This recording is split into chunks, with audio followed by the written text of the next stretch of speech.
Assalamualaikum warahmatullahi wabarakatuh. Perkenalkan, nama saya Inka Rafalia dari Prodi S1 Kebidanan tingkat 1 dengan dosen pengampu Ibu Rini Suryani, SHMH. Baiklah, di sini saya akan mempresentasikan tugas saya, yaitu tentang dampak korupsi. Apa sih dampak korupsi itu? Korupsi memiliki dampak yang merugikan pada berbagai aspek kehidupan masyarakat dan ekonomi suatu negara. Yaitu ada beberapa aspek korupsi, antara lain ada korupsi ekonomi, korupsi kesehatan, korupsi sosial dan kemiskinan, korupsi biroksis dan pemerintah, korupsi politik dan demokrasi, korupsi penegakan hukum, korupsi pertahanan keamanan, dan yang kedelapan adalah korupsi pelestarian alam. Baiklah, saya akan menjelaskan dampak korupsi ekonomi. Korupsi memiliki dampak yang signifikan pada sektor ekonomi suatu negara. Berbagai dampak korupsi terhadap ekonomi adalah: 1. Menurunkan pertumbuhan ekonomi. Yang kedua, meningkatkan biaya bisnis. Yang ketiga, menurunkan investasi asing. Yang keempat, menciptakan ketidakadilan ekonomi, dan yang kelima adalah merusak infrastruktur. Next. Dan yang kedua itu adalah korupsi pelayanan kesehatan. Memiliki dampak yang sangat merugikan masyarakat.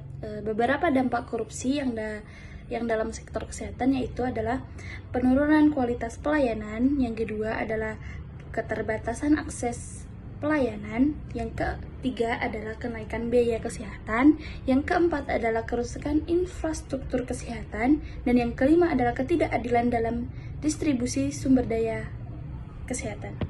Oke, yang selanjutnya adalah dampak korupsi sosial dalam kemiskinan masyarakat.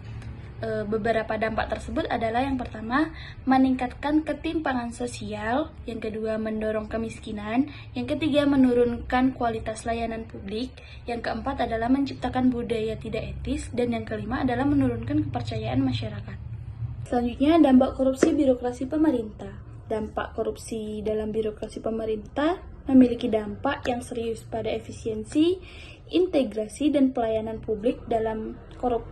Dampak korupsi dalam birokrasi pemerintah adalah sebagai berikut. Yang pertama, penyimpangan anggaran, yang kedua, pelayanan publik, dan yang ketiga adalah ketidakpastian hukum, yang keempat, ketidakadilan dalam penegakan hukum, yang kelima adalah praktik korupsi lainnya. Selanjutnya, korupsi politik dan demokrasi. Korupsi politik dan demokrasi memiliki dampak yang serius pada kepercayaan masyarakat terhadap sistem politik. Yang pertama, merosotnya kredibilitas politik, yang kedua, distori dalam proses demokrasi, yang ketiga, ketidaksetaraan akses politik, yang kelima, meningkatkan ketidakpuasan masyarakat, dan yang kelima, mendorong oligarki politik. Yang selanjutnya adalah dampak korupsi penegakan hukum. Dalam dampak korupsi penegakan hukum, sangat merugikan pada keadilan kepercayaan masyarakat terhadap sistem dan stabilitas sosial berikutnya. Ada beberapa dampak korupsi penegakan hukum. Yang pertama, ketidakadilan dalam penegakan hukum. Yang kedua, meningkatkan ketidakpercayaan masyarakat. Yang ketiga, mendorong pelanggaran HAM. Yang keempat, menghambat penegakan hukum yang efektif. Dan yang kelima, merusak reputasi negara. Baik, di slide ini adalah korupsi pertahanan keamanan. Korupsi dalam sektor pertahanan memiliki dampak yang serius pada keamanan nasional, efektivitas pertahanan, dan investigasi institusi militer. Beberapa dampak korupsi dalam sektor pertahanan yaitu ada melemahkan keamanan sosial, yang kedua adalah meningkatkan resiko korupsi dalam pengadaan senjata, yang ketiga adalah menurunkan kepercayaan masyarakat, yang keempat adalah menghambat pembangunan kemampuan pertahanan, dan yang kelima adalah meningkatkan risiko keamanan. Nah, di dampak korupsi pelestarian lingkungan yaitu adalah dampak korupsi yang terakhir.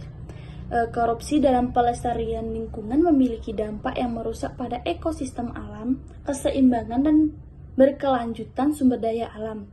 Beberapa dampak korupsi dalam pelestarian lingkungan: yang pertama ada merusak ekosistem, yang kedua menyebabkan kehilangan biodiversitas, yang ketiga adalah mengancam sumber daya alam, yang ketiga adalah merusak kualitas hukum, yang keempat merusak kualitas udara, dan yang kelima adalah mengancam berkelanjutan sumber daya alam. Baiklah, ini hasil diskusi saya. Terima kasih. Wassalamualaikum warahmatullahi wabarakatuh.